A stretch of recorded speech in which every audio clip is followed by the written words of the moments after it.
back, everyone. You must be getting very familiar with the little video by now. So welcome back to the next panel session. We have another fantastic panel here this afternoon. This one is all about sharing data, so how government data sharing can unlock better public services. And we've got 5 fantastic speakers who are all going to tell us a little bit from their own perspectives about innovations that are underway that have helped to kind of bring data together, integrate data, better data management, and what that means in terms of benefits ultimately for the citizen, but also in the way you all work across the civil service.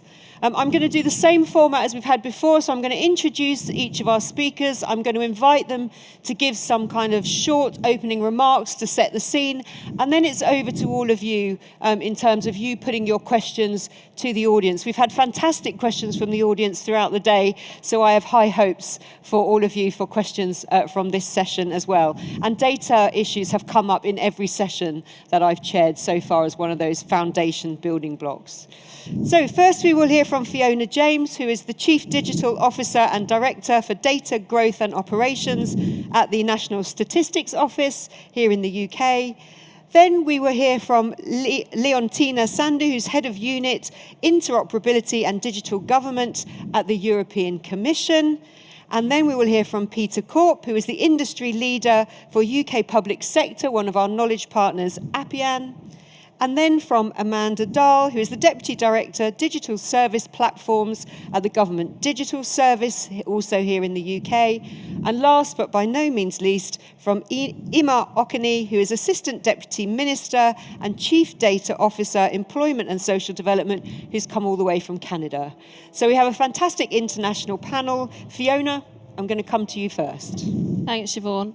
So, yeah, I think the challenges around data sharing are fairly well understood now in the public sector. So, for example, there's usually an asymmetric risk. So the department that's kind of the perceived risks of the department sharing the data, they aren't necessarily felt or they're considered to be asymmetric to the benefits of the department that's receiving the data. So they can that can cause quite a lot of tension kind of across the model.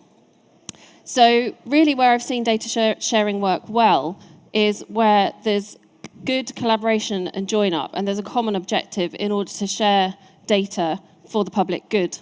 And I just wanted to touch on 2 examples or 2 case studies where ONS, as the lead delivery partner for the Integrated Data Service, is really kind of changing how data sharing is working. So the first is back last year, we worked with Treasury and with Number 10 in order to look at the people who are out of work and understand what the health reasons are for them being outside of work, and what interventions we could take forward in this budget around DWP support, for example, or further kind of NHS support in order to get those people back into work or to start work. So what we did was we looked at GP data and we looked at health hospital episode data and our own labour force survey data, which is looking at employment. And what we did was index that data against what we call our demographic index, which is basically a big kind of reference data set about people. And this is quite novel because previous to this, where we've done kind of data linkage, it's been ad hoc, and we have to do data linkage over and over and over again, what I call A to B to C data linkage, and it's not scalable. But what we've developed at ONS, and which we're making available through the Integrated Data Service, is basically a kind of a new integration method whereby we can now use that index data over and over again in order to support new analysis. So, and we're also kind of making data agreements that we put in place, indexing data by default, which means that we want to create a much broader, consistent framework and scalable system whereby we can continue to kind of integrate data through this indexing by default approach. The second example I wanted to talk to was the so alongside kind of making data analysis quicker, we're also making data access easier. So, for example, we've recently just contracted an agreement with telecoms data, which is on behalf of government. So we have introduced a kind of optionality clause into a new contract for other government departments to make the most of that data. And we've already got, working with the Geospatial Commission, 5 other departments who are now really keen and are about to kind of use that base telecoms data provision for all types of analysis that they want to do. And that's already delivered 2.5 million worth of efficiencies on behalf of government. So there's lots more we can do here, but I think hopefully those 2 examples show the power of collaboration and join up in order to make data sharing much easier. Thanks so much, Fiona. Really good place to start, I think, because you've set out some of those big issues, maybe some of the barriers where people aren't collaborating for real or maybe perceived reasons where they're not collaborating. But as you say, unlocking those massive potential benefits if you can do more data linking, but also, as you say, making access easier and quicker for people, and also working with data providers outside the public sector and bringing in that data as well. So already lots of issues there that I'm sure the audience will have questions about. Thank you. Leontina, over to you. Thank you, and good afternoon. I'm very happy to be here, and also I'm very happy that data sharing made it on Innovation 2024 agenda. At least not everything is about artificial intelligence, although I'm sure that I'm going to mention AI in my speaking points today. So at the European Commission, I'm in charge of interoperability. We actually define interoperability as the ability of systems, organizations to talk to one another. So it's another fancy way of saying data sharing. Now, maybe because we chose such a fancy word, interoperability actually doesn't make it as a strategic topic. It usually ends up as being treated as a very technical topic. And what we see is that actually most barriers are not technical. They are legal, semantical, and organizational. So because these barriers are not of technical nature, we needed to make sure that it ends up somehow on the table of the decision makers or policy makers. And for that, we've actually put a price tag to it. And we've estimated that in the European Union, if cross-border interoperability would be where it's supposed to be, it would generate up to 5 billion savings for businesses and citizens. So quite a lot of money if you think about it. We've also seen that across Europe, governments are actually investing a lot of money in the digitization of the public sector. And we want to make sure that this money actually produces the expected value. And last but not least, we have political targets or policy targets in the European Union. We have the Digital Decade program that says that by 2030, all key public services should be available online. So we have the opportunity, the 5 billion, we have the money to put on the table, the investments, and we have the political targets as well. So all this makes for a pretty good business case. So this was kind of a raison d'etre, or for my team and I, to do work on making sure that governments have the right ingredients for implementing interoperability. And first, we have the policy. Open Data Directive, and more recently, Data Act, Data Governance Act, and the famous or infamous Artificial Intelligence Act.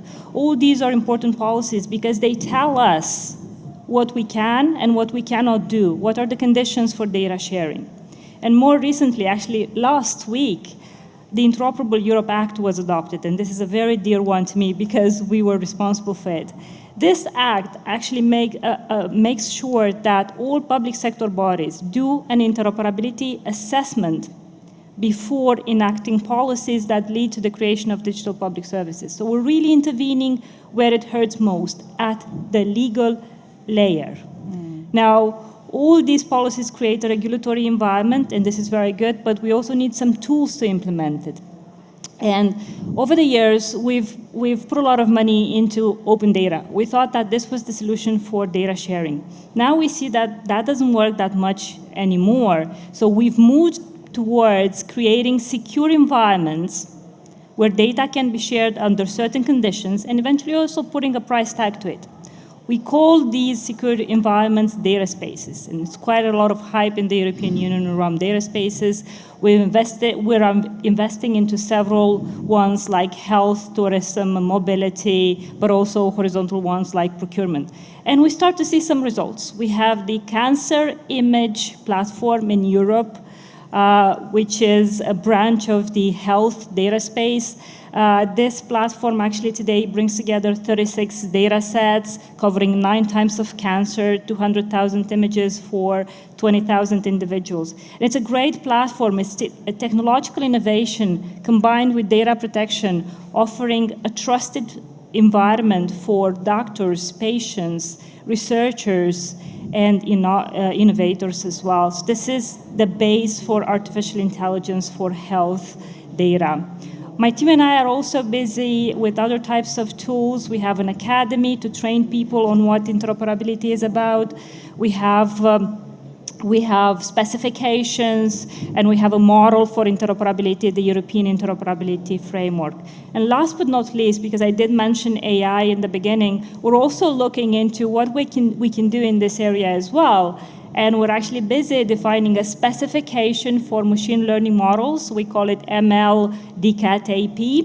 And this specification would help us find easier ML models and know what these ML models are about. So I think this makes for a very nice offer, and I look forward to talking more about it in today's panel. Brilliant. Thank you so much, Leontina. Really interesting to hear all the work that's going on in your unit in the European Commission. I really like what you said, that a lot of the barriers to data sharing aren't actually technical barriers. They're more about legal maybe constraints or cultural or organizational barriers, but also there, as you say, the business case, the huge savings. You've put a kind of price tag on this that could be achieved if we do get better at sharing data.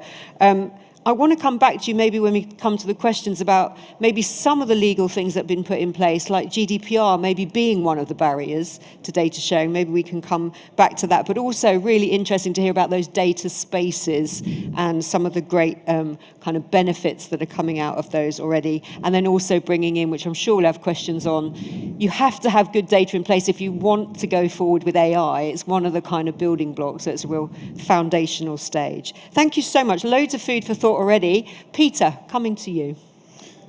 Thank you, Siobhan. Good afternoon, everybody. Delighted to be here. Pete Corp, I work for a vendor called Appian, so kind of commercial organisation. I'm in the middle. I have got a slide, and I'm almost willing to take bets that nobody's going to guess what this slide is. Some chuckles here already as they're seeing what it is. Can we put that? There we go. What on earth has that got to do with data sharing, right? So I got taught a long time ago by one of the largest UK government agencies. I'll maybe over a beer declare it later. But this is a pot noodle, and they were drawing synergies between government IT and a pot noodle. And the theory being is, all too often we go for a quick fix. Move that down, stop it, there we go. So you kind of need something to eat, you're quick, you haven't got enough time, I just need something right here, right now, get it done, pot noodle. But we know it's not good for us, we know it's not healthy for us, and we know long term it's going to get us into trouble, right? So the trick is, it's kind of the same thing in around data sharing. How do we get this right so that we've got that sustainable future that we can use and build upon that data sharing model again and again and again, instead of making that quick, knee-jerk, unhealthy, dare I say, approach. Nobody here works for pot noodle, I'm assuming. And on that basis, trying to get it right for the future. I'm really delighted because I've worked in and around public sector for a good 20, 25 years now. And the one thing that frustrates me more than anything is if we could get this bit sorted, the value to all of us in the room, not just the public sector, but as citizens, would be tremendous. And in my mind, one of the biggest issues we tend to find is things go wrong when we don't share, and less so when we do share. So I'd just like to leave that as a kind of a thought. But if you've remembered me for one thing, I'm Pot Noodle Boy, and I work for Appian. Brilliant. Thank you so much, Peter. I haven't had a pot noodle since I was a student, and you've now made me want one. So that's what I'm going to remember. But I really like what you say there about quite often, especially because of our budgets, I think, we reach for quick fixes, and actually in the long term, that's not the best solution. And when it comes to sharing data, if we could get this right, as you say, it'd be good for us, but ultimately good for the citizen. Yeah. Thank you so much. Amanda, coming over to you. Thanks, Siobhan. Hi, I'm Amanda, and I'd like to tell you a little story about a scrappy digital services team at the White House who managed to essentially stand up data pipelines of near-time data from every single major grocery retailer in the country, and some minor ones too, within a matter of weeks, with the intention to avert essentially a national humanitarian crisis. I currently work for the UK's Government Digital Service, you can tell by my accent. But before, a couple of years ago, I was working for the United States Digital Service, and that's based in the White House. I was working for the Biden administration there. And at the time, I was embedded with a team at the US Department of Agriculture, working on improving benefits for women, infants, and children and their nutrition. Unfortunately, we got wind of a low signal that there was potentially a major crisis on the horizon, which was a critical shortage of infant formula, which apparently was across the entire country. And we needed to act quickly. So what we ended up doing was drop everything, move into crisis mode, and begin to work with White House senior stakeholders to think of ways that we might be able to get better visibility of the supply chain. At that time, we thought that it was purely a supply chain issue and we needed visibility. So being a digital services team, the first thing we thought, website.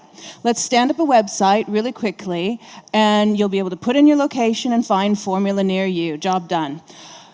So I talked to the senior advisor and said, it'll be really easy to stand up the website, but the thing that's going to be the problem is the underlying data.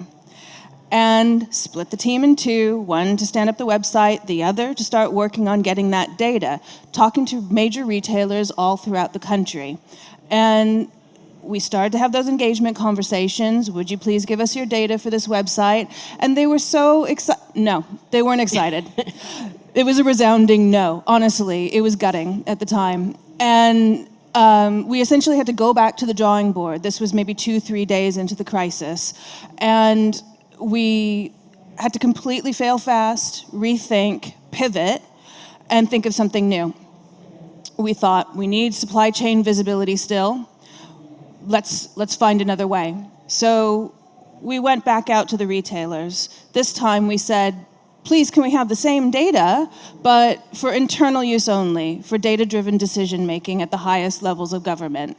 And funny enough, they were actually all pretty amenable to it, from major retailers to the smallest local grocery stores in like the Midwest states.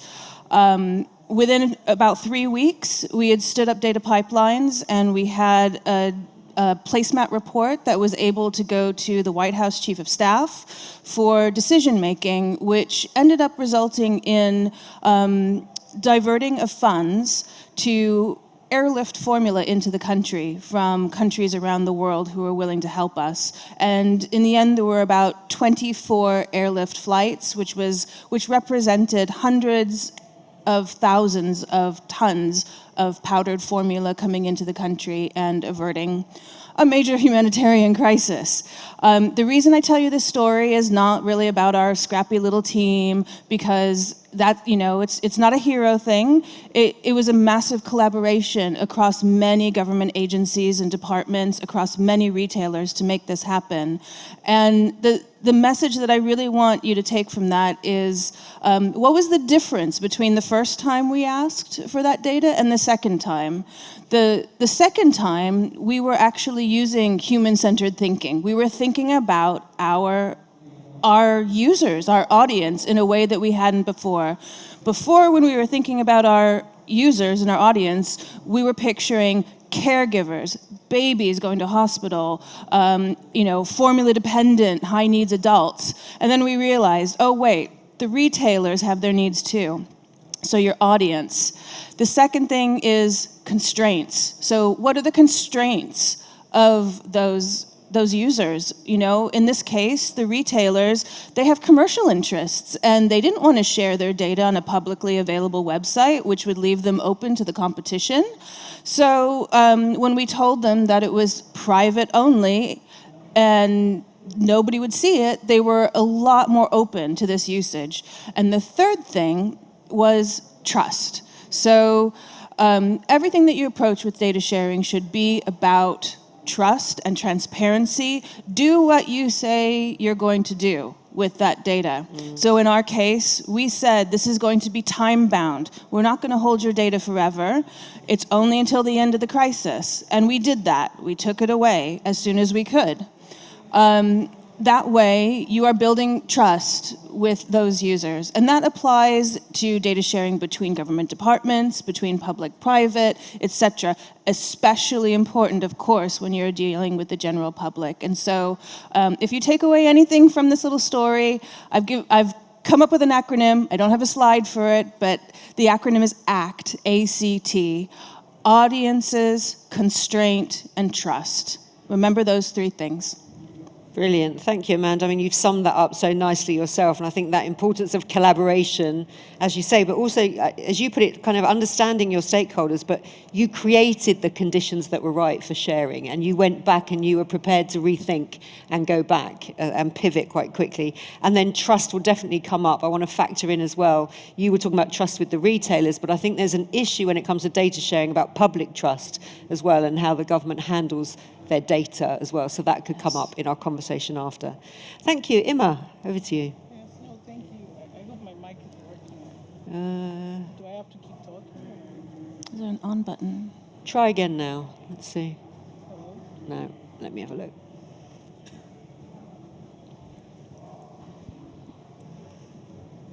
No, I think we have a dead mic, I think.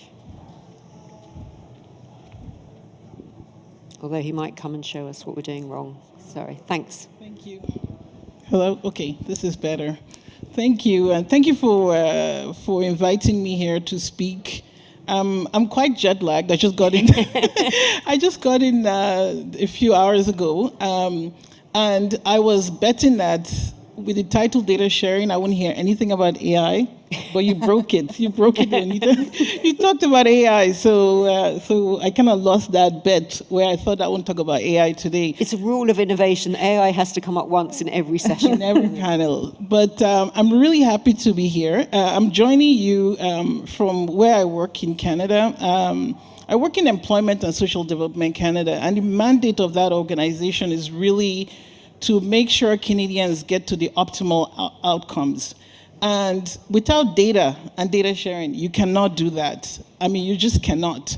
So I'll give you a little bit of a background. Canada is a very diverse country from geographical reasons to demographic reasons. It stretches coast to coast. Latest population projections pegged Canada at 40 million people. And we have a growing immigration rate in the country. We have Indigenous Canadians. We also have bilingualism, so French, English, our official languages. And the power of the data is to really inform us in terms of how we can get to Canadians wherever they are and meet their needs wherever they are across the country, whether they're in Indigenous communities, whether in urban areas, rural areas, remote communities, wherever they are, regardless of their social demographic characteristics. So one of the things that we've really done intentionally in my organization is develop a data strategy that centers around governance and trust and collaboration. And I say this because in the last 20 years where I've worked in data, the number one issue, and I think you said it well, Amanda, why people are scared of sharing data is around that whole trust piece.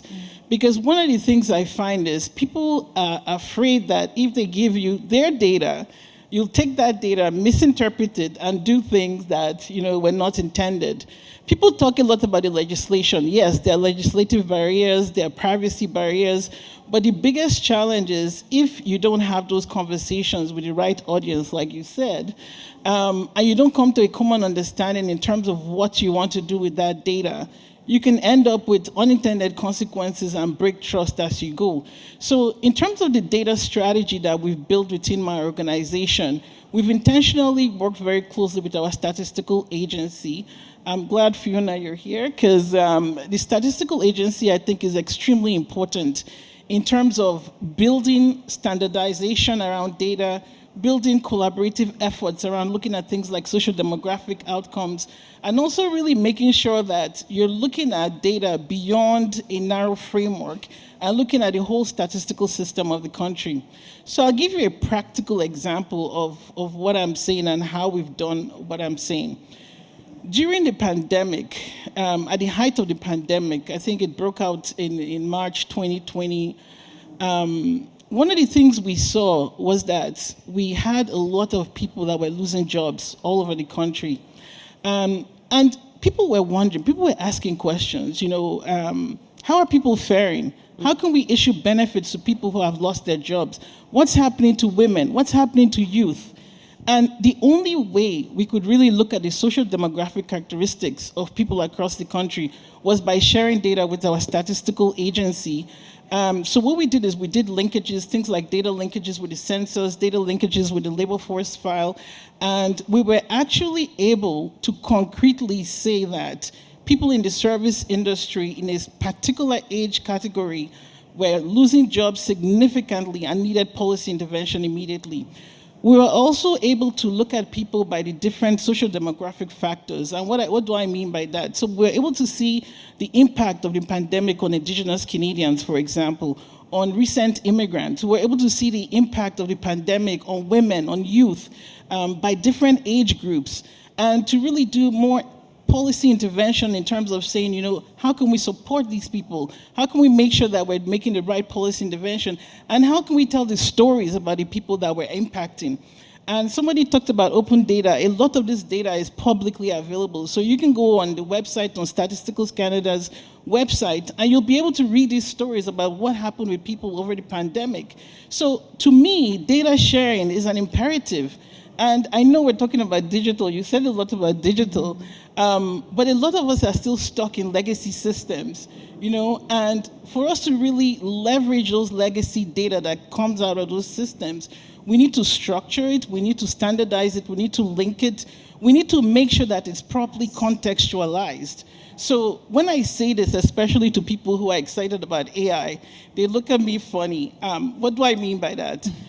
So you have a lot of data that comes out of legacy systems that do not really reflect what you think it does until you really sit with people who work in operations. So for example, policy is designed and then delivery happens. And between policy making to delivery, there are things that happen in the field and the data does not always represent what you think it does if you're looking at this data from a purely statistical or methodological lens. So what we do when we work with our statistical agency is we bring in people on the operations side and the policy side to make sure that the context is reflected in the data. Because the last thing we want to do is to put data and then have it all skewed and misinterpreted, and people don't understand what they're seeing with the data. So we've embedded the context setting of data into everything we do in our data foundations. The other piece that we've really focused on is on data literacy. One of the challenges around some of the misconceptions and myths around data sharing is because people don't necessarily understand some of the methods you can apply to data, to stop things like confidentiality showing, privacy, secondary disclosure. So what we've done is we've worked very intentionally across the organization to work on implementing a data literacy program. So people across the organization have tools to say, okay, this is what you need to be careful of, but there are ways, to mitigate some of the risk around privacy violations in data. And the intentional use of data can really lead to positive outcomes. So one of the things we've done is really focus on leveraging data to show the art of the possible, because another thing we've learned is that when you show the art of the possible and the results, and you spoke very eloquently to that in terms of the results you showed, people see, oh, you can actually do this, and you can tell the stories of my outcome, and you can actually make interventions that make my life better. So yes, we can do this. So I think the story here is that we need to be transparent in what we're doing. We need to be intentional. We need to make sure that we show results in terms of what we're doing. And again, we need to be very careful around following some of the legislative and privacy consideration. But it is possible, and we can do it. I'll Brilliant. stop there. Thank you so much, Emma. Fantastic. I can't believe you're jet lagged. It didn't sound like you were jet lagged at all there. So lots of issues there, I think, as well. I like the way you phrased it at the beginning. Just being, better with data management, data sharing is crucial if we're going to meet the citizens' needs. You've mentioned as well, I think that's come up with all of our speakers, trust as a barrier and how easy it is to lose that trust if you don't do with that data what you say you're going to do with that data. The importance of that whole country approach and bringing in the statistical agency as well. And also, I think the pandemic, you mentioned the pandemic, in many ways was a period that was really good in terms of data sharing. We saw lots of ways that data was shared in ways we'd never seen before, and you mentioned there how important it was for inclusion and equity and targeting interventions, for example. But then coming back as well to that issue of the quality of data has to be good, the accuracy of data has to be good, especially as we go into a period of AI. So lots of issues there. I'm going to go straight to the audience because we've got about 20 minutes left, and I'm sure there are questions. So gentleman there with his hand up. I'm going to take two questions. We've got gentleman there with his hand up and a gentleman over there. We'll take those two questions first. Do we have two? And then I'll come over there, okay? So we've got a gentleman in the middle. Then if we've got another mic, there's a gentleman there. We'll take those two, and then I'll come to you over there. Yeah. Hi, so I'm from the Department for Business and Trade. There's been a lot of talk about data sharing with private partners, etc., in the panel today, but I'm curious how the panel thinks we can improve data sharing within government. The ONS is very good at producing data sets regularly and announcing when they're going to be shared out, etc. But there are a lot of problems getting data from other sections of government, particularly HMRC has been mentioned today at various points. So I'm curious if you can see ways we can improve that, whether it's constraints being set sort of across government and building trust or other similar methods. Thanks. So the first question, how do we improve data sharing within government? And then the second question over there, have we got a microphone that we can get over here?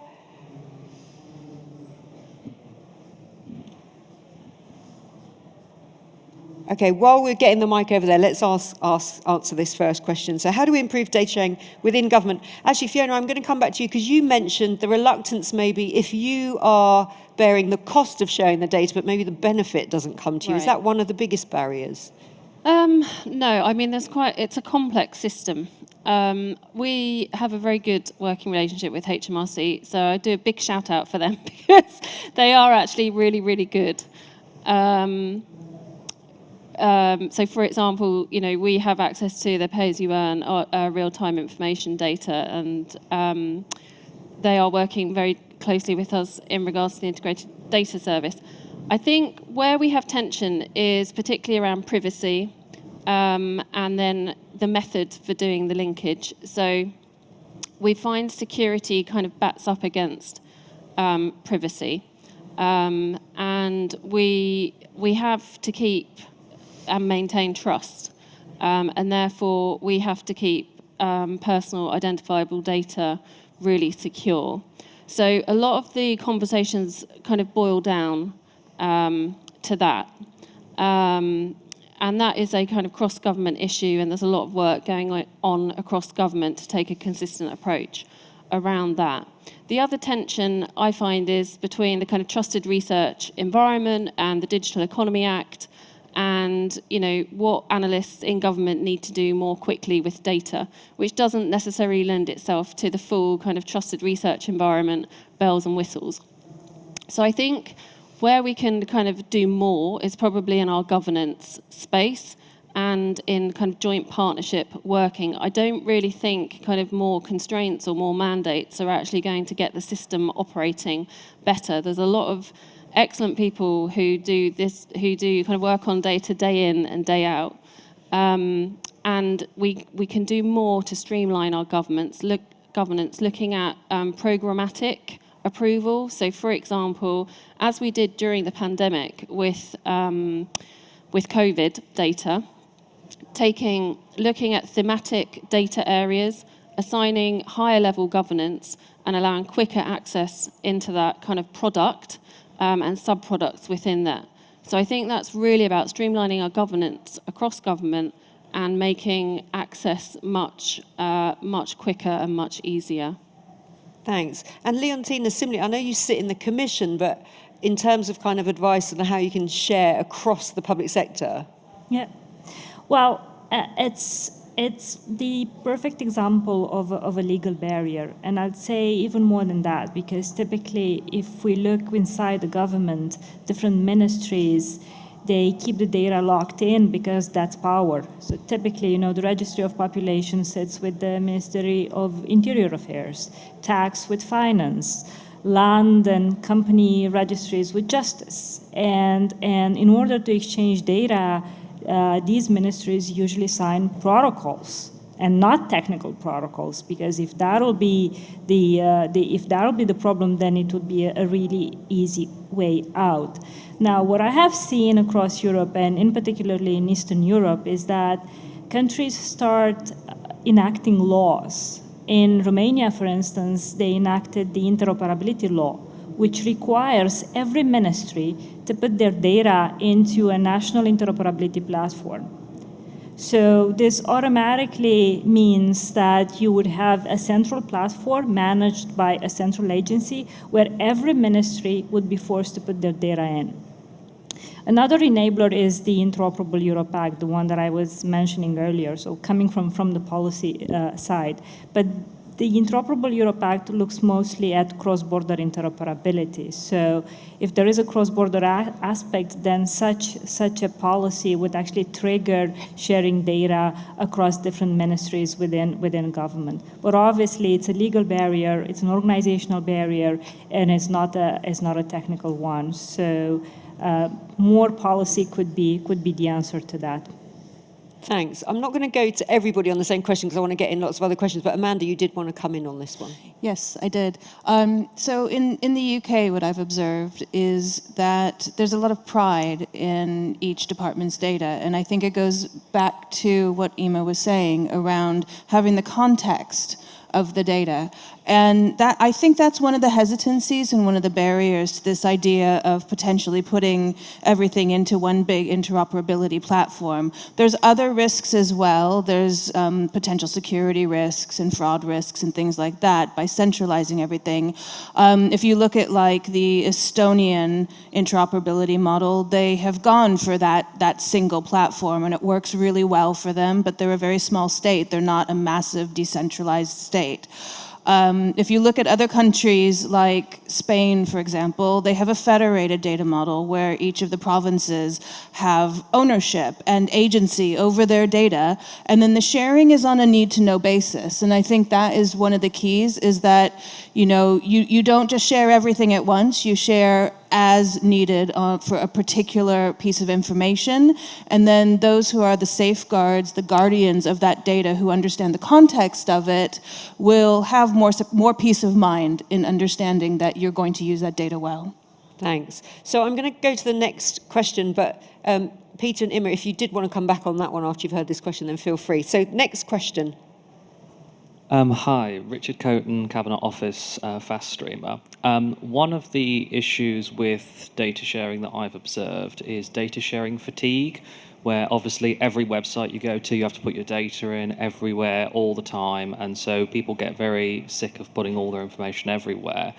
So Tim Berners-Lee recently said that one of the issues with the internet as it is now is that problem, and one of the solutions he's backing is some sort of centralized, individualized data store. So you can just click a button to grant access to a website on a particular store. So you can just, a bit like open banking, you can say, yep, you can access my store, go there, you can access my store, go there.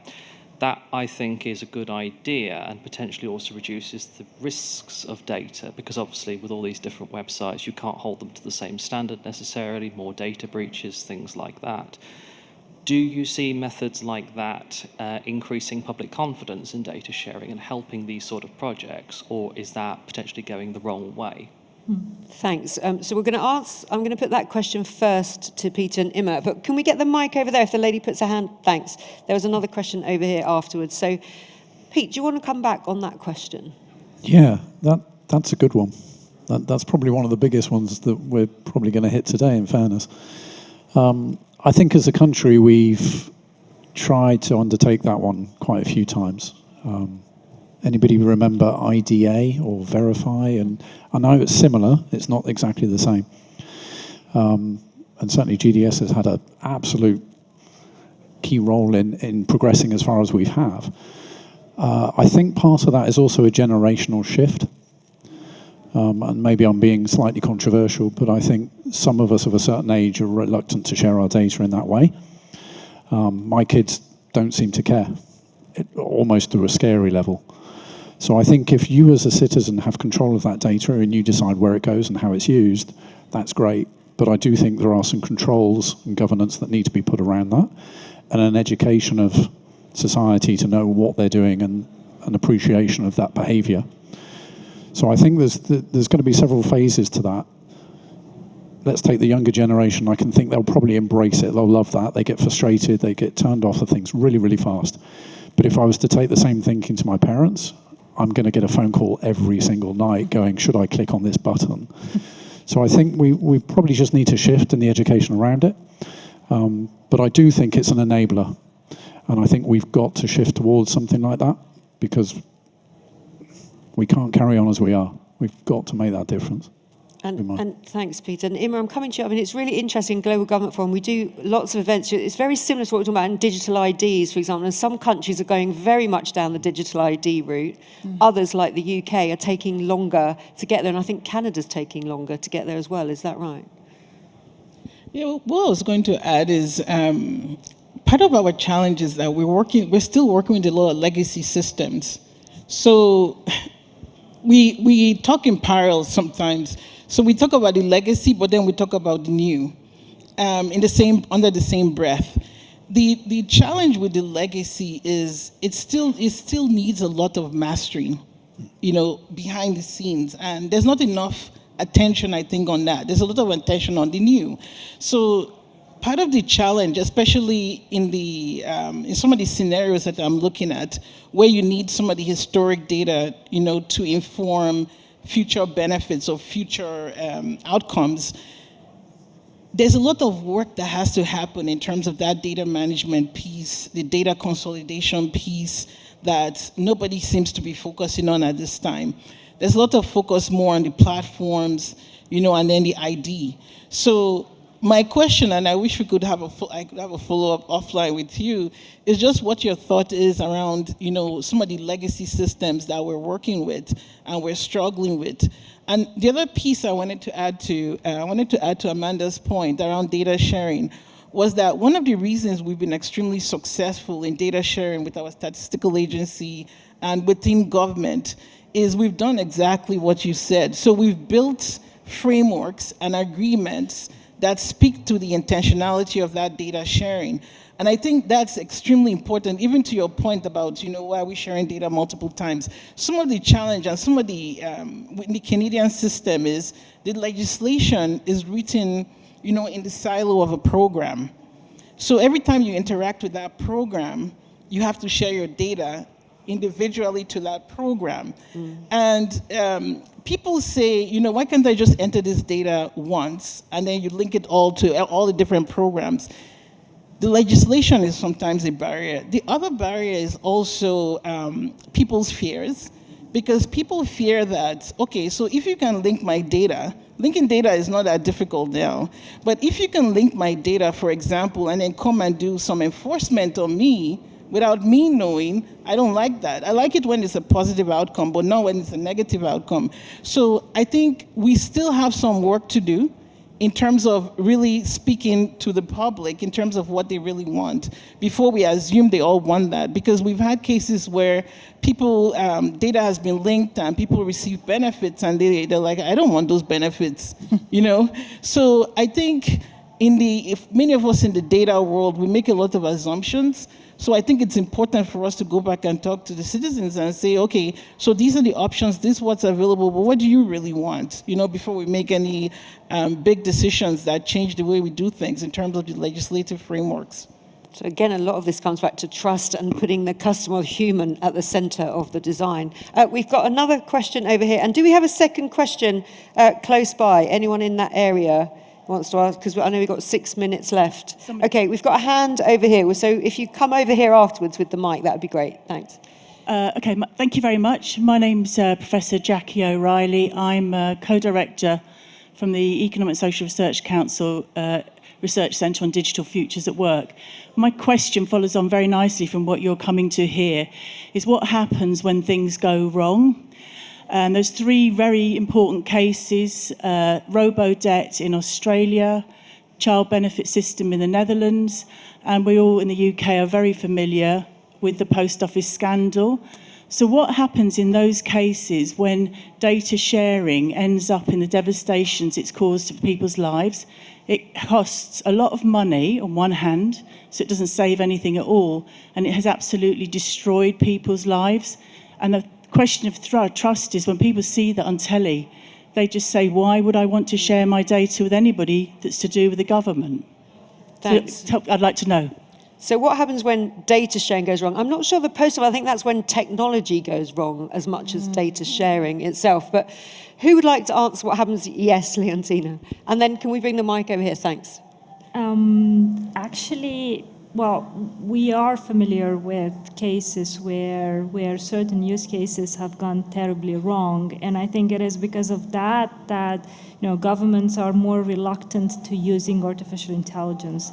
A couple of years ago, we've looked around in Europe and we've seen that over 700 cases where governments were looking at artificial intelligence, but very, very few, if any, were actually taking those use cases to production. And it was exactly because of that, because of the fear of failure. And I think we need to move this fear of failure to risk. And we need to measure the risk of a particular use case. Can we actually use AI for this use case? What will be the damage if we fail? What is the benefit if we succeed?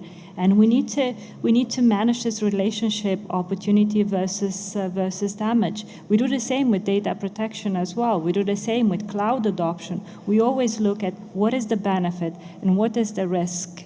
What is the damage if we fail? So we have to measure the risk, and that is the most important aspect of it. I would also like to take the opportunity to come back to Tim Berners-Lee and actually to praise Belgium's work on that, because what you're referring to is a project called Personal Data Spaces, and personal data spaces come close to what I was talking earlier. So data spaces, sectoral ones, the technology is solid. We are experimenting with it as well. I mean, in the future, if this comes true, and then this will be kind of an intersection of a personal data space with all sorts of other data spaces that hold data about health, about mobility, about tourism, about energy, about whatever else is out there. Thank you. Fiona, you wanted to come in. Yeah, I just wanted to come in on the issue of kind of trust and transparency. So, I mean, trust and trustworthiness are 2 kind of slightly different things, and I think it's important to place importance in the trustworthiness of an organisation. And I would say ONS is a very trustworthy organisation. We have a lot of methods that we use to keep data secure and de-identified, and we are looking to do more education around how we do that, because I think there is a bit of a learning exercise for everyone to go on, which is not pitched in a very technical way, but pitched in a very kind of human way, so that everyone understands how we keep data secure. But I think there is also, individual trust is going to be determined by your age, by your sex, by where you live. There's lots of different factors that feed into your trust in data. And generally people tend to find that it's issues to do with, if they get cookies or with money, they're going to be very concerned about that from a kind of individual privacy perspective. But our research has shown that when we've gone out to people more generally and we've said, do you agree with bringing data together in the interest of public good? Generally people do sign up to that and they understand the reason for bringing data together in order to support positive outcomes for society.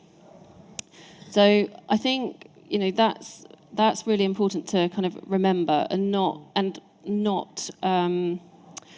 not place too much value on some of these issues which are far more complex than I think we've got time to discuss today. Thanks, Fiona. I know Amanda wants to come in. What I'm going to do is let the last question, because we're kind of out of time, and then Peter, Amanda, and Emma, you can answer that one or the one. So the last question. Hello? Okay, it works. I apologise in advance. This question is going to be a bit of a jumble, but it's got a lot of relation to the points already discussed. It can be a jumble, but you've got 10 seconds to Yes. ask. So I would like to pitch an idea. I'm sure some sociologists have already come up with a proper term for this, but the right to multiplicity. I quite like having lots of burner emails that I can sign up to all sorts of social media accounts and then just throw them away. And more, I'm getting asked to tell people my phone number just so I can sign up, which then just drives me away from it. But then more, private businesses as a citizen are coming after me and really holding me down and extracting personal data. So in terms of consent, opting out, risk and all that, the single sign-on and Ministry of Justice, absolutely fantastic, but that's my job. It's on the work laptop, it's on work IT. When it comes to my phone and my social media accounts, I don't want it connected because what if someone managed to log into my ISA and invest all my stuff in something and then I lose it all? Thank you. So a really good place to end, because I think you've shown the kind of the complexity, some people really wanting that one kind of identity, and you saying actually you want this multiplicity, this option to have multiple kind of channels as well. So not making it easy, I think, for people on the panel. Peter, do you want to answer that, your right to kind of multiple identities, or you can answer the how do you deal when things go wrong? Sounds like multiple choice. And you've got 30 seconds each. 30 seconds. I completely agree with you, and personally I do exactly the same. I've got my own personal domain, and I've got my whatever it happens to be, which is really interesting when you check into hotels and you use the hotel name at yourdomain.co.uk, they go, are you a secret shopper? And they really want to know whether you're going to go and check the bedrooms out, that kind of thing. I actually think it needs to be a hybrid. I think it needs to be something in the middle where you've got that choice where I really don't care about this website, but you're going to force me to jump through those hoops, and I'll do it, fine. But for the stuff that's more government related, the stuff where I have a vested interest in getting that right, I'll take a different approach.